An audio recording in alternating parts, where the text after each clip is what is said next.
혹시 거울을 보면서 언제 이렇게 됐지? 하고 한숨 쉬어보신 적 있으신가요? 분명히 먹는 양은 예전과 똑같은데 이상하게 옷은 점점 몸에 꽉 끼고 한 번 나온 뱃살은 도무지 들어갈 생각을 안 하죠. 그래서 결국 에휴 이게 다 나이살인가 보다 하고 자포자기하게 됩니다. 많은 분들이 나이가 들면서 살이 찌는 것을 어쩔 수 없는 자연의 섭리처럼 받아들이십니다. 하지만 오늘 저는 그 생각이 틀렸을 수 있다고 조심스럽게 말씀드리고 싶습니다. 어쩌면 우리가 건강을 위해 좋다고 생각하고 무심코 매일 반복했던 아주 사소한 습관들 때문에 나도 모르게 살이 찌고 있었을지도 모릅니다. 오늘은 의사들도 경고하는 우리 어머님 아버님들이 나이가 들어가며 살이 찌게 되는 6가지 조용한 실수에 대해 이야기해 보려고 합니다. 그리고 이걸 당장 바로잡을 수 있는 아주 쉬운 방법까지 알려드릴 테니 오늘 영상 꼭 끝까지 함께 해주세요. 안녕하세요. 돈이 되고 살이 되는 알짜배기 정보들만 알려주는 자유인 채널입니다. 첫 번째 실수는 바로 단백질을 충분히 챙겨 먹지 않는 것입니다. 많은 분들이 나이 들면 소화도 잘 안 되는데 고기는 무슨 하시면서 아침은 간단하게 빵 한 조각이나 과일로 드시고 점심 저녁은 나물 반찬에 밥으로 해결하는 경우가 많습니다. 건강한 식단이라고 생각하시지만 사실 여기에는 아주 큰 함정이 숨어 있습니다. 우리 몸은 나이가 들수록 특히 폐경 이후 여성의 몸은 근육이 무서운 속도로 빠져나가기 시작합니다. 이걸 근감소증이라고 부르는데요. 바로 이 근감소증이 나이살의 주범 중 하나입니다. 근육은 우리 몸에서 칼로리를 태우는 가장 큰 용광로와 같습니다. 그런데 이 용광로가 점점 작아지니 똑같이 먹어도 예전만큼 에너지를 태우지 못하고 남은 열량이 고스란히 지방, 특히 뱃살로 쌓이는 겁니다. 힘이 없고 쉽게 피곤해지고 자꾸만 기운이 빠지는 것도 다 근육이 부족하기 때문일 수 있습니다. 심지어 체중은 그대로인데 몸이 예전 같지 않고 몸맵시가 안 나는 이유도 근육이 빠져나간 자리를 지방이 채우고 있기 때문입니다. 그렇다면 이 소중한 근육을 어떻게 지킬 수 있을까요? 정답은 아주 간단합니다. 근육의 재료가 되는 단백질을 충분히 먹어주는 겁니다. 30, 40살 때는 아침에 커피 한 잔만 마셔도 괜찮았을지 몰라도 50이 넘어가면 우리 몸은 근육을 지키기 위해 필사적으로 단백질을 원합니다. 아침 식사부터 단백질을 채워주세요. 삶은 계란 2개, 두부 반모, 혹은 그릭 요거트에 견과류를 곁들여 드셔보세요. 전날 저녁에 먹고 남은 생선구이나 닭고기가 있다면 아침에 먹는 것도 아주 좋은 방법입니다. 매 끼니마다 손바닥 크기 정도의 단백질을 챙겨 드신다고 생각하면 쉽습니다. 단백질은 단순히 살을 빼는 것뿐만 아니라 우리 뼈를 튼튼하게 하고 면역력을 높이며 정신을 맑게 해주는 고마운 영양소입니다. 늙어가는 것이 아니라 더 강해지는 길을 선택하는 겁니다. 두 번째 실수는 잠을 소홀히 여기는 것입니다. 밤에 잠들기 어렵거나 새벽 2, 3시만 되면 어김없이 눈이 떠져서 다시 잠 못 이루는 분들 많으시죠? 나이 들면 원래 잠이 없어져 하고 대수롭지 않게 넘기셨다면 이제부터는 생각을 바꾸셔야 합니다. 잠을 제대로 못 자는 것은 단순히 피곤한 문제를 넘어 우리를 살찌게 만드는 직접적인 원인이 됩니다. 잠을 못 자면 우리 몸은 큰 스트레스를 받고 비상사태에 돌입합니다. 이때 코르티솔이라는 스트레스 호르몬이 뿜어져 나오는데 이 호르몬은 우리 몸에 큰일 났으니 에너지를 아끼고 지방을 저장하라 는 명령을 내립니다. 특히 만만한 뱃살에 지방을 차곡차곡 쌓아두게 만들죠. 이뿐만이 아닙니다. 수면 부족은 식욕 호르몬까지 교란시킵니다. 배고픔을 느끼게 하는 그렐린 호르몬은 늘리고 포만감을 느끼게 하는 렙틴 호르몬은 줄여버립니다. 그래서 잠을 설친 다음 날이면 이상하게 빵이나 과자, 달콤한 음식이 당기는 겁니다. 이건 의지가 약해서가 아니라 호르몬의 장난에 놀아나고 있기 때문입니다. 잠은 단순한 휴식이 아니라 우리 몸의 공장들이 정비에 들어가는 시간이고 호르몬이 재조정되는 중요한 시간입니다. 잠들기 1시간 전부터는 스마트폰이나 텔레비전 화면을 보지 않는 습관을 들여보세요. 대신 조용한 음악을 듣거나 가벼운 스트레칭을 하거나 따뜻한 차 한 잔을 마시며 몸과 마음을 이완시켜주세요. 침실은 최대한 어둡고 시원하고 조용하게 만드는 것이 좋습니다. 동굴처럼 말이죠. 매일 비슷한 시간에 잠자리에 들고 일어나는 것도 중요합니다. 혹시 코골이가 심하거나 자다가 숨을 컥하고 멈추는 증상이 있다면 수면 무호흡증을 의심해 볼 수 있으니 병원을 찾아 상담받아 보시는 것도 좋습니다. 충분히 자고 일어난 아침 몸이 훨씬 가볍고 식욕도 안정되는 것을 느끼실 수 있을 겁니다. 세 번째 실수는 우리가 무심코 마시는 음료에 숨어 있습니다.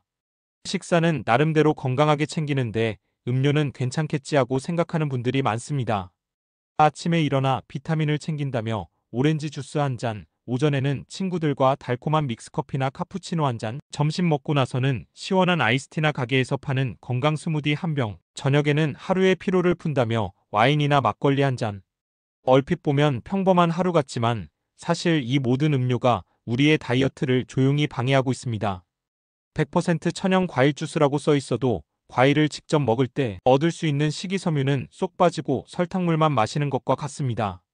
혈당을 급격히 올렸다가 떨어뜨려 금방 허기지고 피곤하게 만들죠.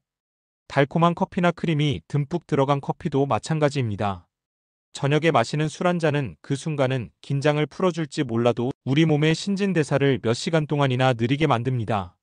게다가 술을 마시면 왠지 모르게 과자나 치즈, 라면 같은 안주에 손이 가게 되는 경험 다들 있으시죠?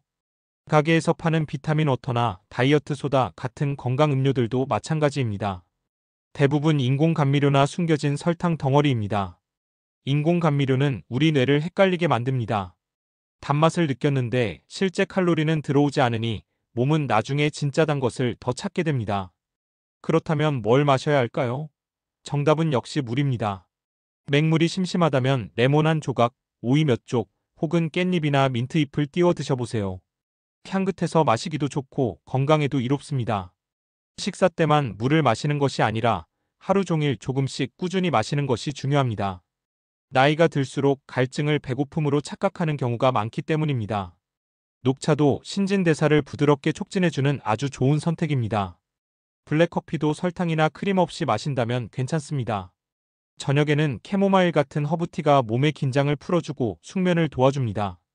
핵심은 화려한 포장지에 담겨 큰 약속을 하는 음료들은 대부분 우리 몸에 불필요하다는 것입니다. 우리 몸이 정말 필요로 하는 것은 깨끗하고 수분을 채워주는 음료입니다. 잠시 제 부탁 하나만 들어주실 수 있으실까요? 시청자분들 중 64%가 본인이 구독 안 한 줄도 모르고 계시더라고요. 혹시 구독이 되어 있는지 지금 한 번만 확인해 주세요. 감사합니다. 네 번째 실수는 걷기 운동에만 의존하는 것입니다. 걷기는 정말 훌륭한 운동입니다. 마음을 맑게 하고 기분을 좋게 하며 관절과 소화에도 도움이 됩니다. 하지만 50대가 넘어 체중 관리를 위해 걷기만 하고 계신다면 아마 기대했던 만큼의 효과를 보지 못하고 계실 겁니다. 정답은 간단합니다. 걷기는 근육을 만들어주지 않기 때문입니다. 그렇다고 해서 헬스장에 가서 무거운 역기를 들라는 뜻이 절대 아닙니다. 아주 간단한 저항 운동을 일상에 추가하면 됩니다. 500ml짜리 작은 물병을 양손에 들고 팔을 들었다 내리는 것만으로도 충분한 아령 운동이 됩니다.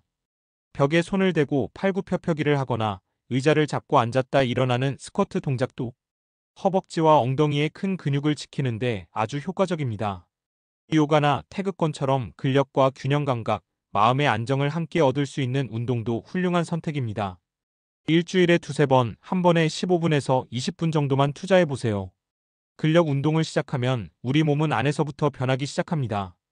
체중이 크게 줄지 않아도 몸맵시가 달라지는 것을 느끼실 겁니다. 등이 꼿꼿해지고 허벅지에 탄력이 생기며 계단을 오르내리는 것이 한결 수월해집니다. 자세가 좋아지고 균형 감각이 향상되면서 자신감도 함께 올라갑니다. 중요한 것은 체중계 숫자가 아니라 내 몸을 내 마음대로 움직일 수 있는 기능입니다. 더 이상 보디빌더가 될 필요는 없습니다. 지금 가진 근육을 지키고 머물러야 할 이유를 만들어주기만 하면 됩니다. 다섯 번째 실수는 음식이나 운동이 아닌 우리 마음속에 있습니다. 바로 스트레스와 외로움을 제대로 돌보지 않는 것입니다. 때로는 늘어난 뱃살이 우리가 먹은 음식 때문이 아니라 우리가 삼킨 감정 때문일 때가 있습니다. 아픈 배우자를 돌보느라 내 몸은 뒷전이 되었을 때, 자식들이 모두 떠나 텅 빈 집에서 혼자 식사할 때, 예전처럼 자주 연락하던 친구들의 전화가 뜸해졌을 때, 이런 순간들이 쌓이고 쌓여 조용한 스트레스와 외로움이 마음을 무겁게 짓누릅니다. 이런 감정들은 단순히 머릿속에만 머무는 것이 아닙니다. 우리 몸의 세포 하나하나에 영향을 미치고 호르몬을 움직입니다. 마음이 계속 긴장 상태에 있으면 뇌는 위험 상황이라는 신호를 보내고 아까 말씀드렸던 스트레스 호르몬 코르티솔을 계속해서 뿜어냅니다. 이 호르몬은 우리 몸을 지방 저장 모드로 만들고 달고 짜고 기름진 음식을 계속해서 찾게 만듭니다. 이건 의지의 문제가 아니라 생존을 위한 우리 몸의 본능적인 반응입니다. 마음이 지치면 몸도 함께 지치는 것입니다. 그렇다면 눈에 보이지 않는 이 마음의 문제를 어떻게 해결할 수 있을까요? 정답은 연결입니다. 아주 작고 의미 있는 연결을 다시 시작하는 겁니다. 몇 달 혹은 몇 년 동안 연락이 뜸했던 친구에게 용기를 내어 전화를 걸어보세요. 10분간의 짧은 수다가 일주일 내내 샐러드를 먹는 것보다 더 큰 위안을 줄 수 있습니다. 동네 주민센터나 복지관에서 하는 걷기 모임, 노래교실, 서예 교실에 한번 나가보세요. 처음에는 어색할 수 있지만 그냥 그 자리에 함께 있는 것만으로도 기운이 바뀌는 것을 느낄 수 있습니다. 아침에 일어나 그날의 감사한 일들을 몇 가지 적어보는 것도 좋습니다. 조용한 음악을 틀어놓고 천천히 5번 심호흡을 하는 것만으로도 긴장된 신경을 달랠 수 있습니다. 누군가에게 작은 도움을 주는 봉사활동도 좋습니다. 우리가 누군가에게 무언가를 줄 때 말로 설명하기 힘든 목적의식과 보람을 돌려받게 됩니다. 무엇이든 좋습니다. 우리 몸에게 우리는 안전해, 혼자가 아니야라는 신호를 보내주세요. 우리 몸은 우리가 먹는 음식만큼이나 우리의 감정에도 귀를 기울이고 있습니다. 자, 이제 마지막 6번째 실수에 대해 이야기할 시간입니다. 어쩌면 이것이 가장 위험한 실수일지도 모릅니다. 몸에 미치는 영향 때문이 아니라 자기 자신에 대한 믿음을 앗아가기 때문입니다. 바로 포기하는 것입니다. 이제 내 몸은 어쩔 수 없어. 이 나이에 뭘 해도 똑같아. 그냥 이렇게 늙어가는 거지. 이런 말들을 너무나 많이 듣습니다. 하지만 저는 단호하게 말씀드립니다. 그건 사실이 아닙니다. 나이가 드는 것은 현실이고 몸이 변하는 것도 현실이지만 쇠약해지는 것이 우리의 운명은 아닙니다. 우리는 가만히 앉아서 내 몸의 힘과 활력 그리고 삶의 즐거움이 사라지는 것을 지켜보고만 있지 않아도 됩니다. 작지만 꾸준한 변화를 통해 70의 나이에도 40대보다 더 튼튼한 근육을 만들 수 있고 80의 나이에도 더 꼿꼿하게 걷고 더 편안하게 숨쉬고 더 환하게 웃을 수 있습니다. 나는 안 돼라는 생각이 나도 할 수 있구나. 로 바뀌는 순간 기적은 시작됩니다. 물론 쉽지 않다는 것을 압니다. 수십 년 동안 수많은 다이어트와 건강 정보들 속에서 지치셨을 겁니다. 하지만 이것을 다르게 생각해 보세요. 이것은 젊음을 쫓는 것이 아니라 우리가 살아온 삶과 앞으로 살아갈 날들을 존중하는 일입니다. 우리는 내 몸 안에서 강인함을 느낄 자격이 있습니다. 활력과 명료함, 기쁨과 편안함을 누릴 자격이 있습니다. 완벽하게 할 필요는 없습니다. 그저 시작하기만 하면 됩니다. 오늘부터 딱 한 가지만 선택해서 실천해 보세요. 아침 식사에 계란 하나를 추가하거나 물병을 들고 10분간 팔 운동을 하거나 텔레비전을 30분 일찍 끄고 잠자리에 들거나 탄산음료 대신 레몬 띄운 물을 마시거나 이 모든 작은 실천들이 쌓이고 쌓여 당신을 바꿀 것입니다. 당신은 너무 늙지 않았습니다. 지금도 결코 늦지 않았습니다. 당신의 몸은 아직 당신을 포기하지 않았습니다. 그러니 당신도 당신의 몸을 포기하지 마세요. 다음에 더 유익하고 알찬 정보로 다시 찾아뵙겠습니다. 끝까지 시청해주셔서 감사합니다.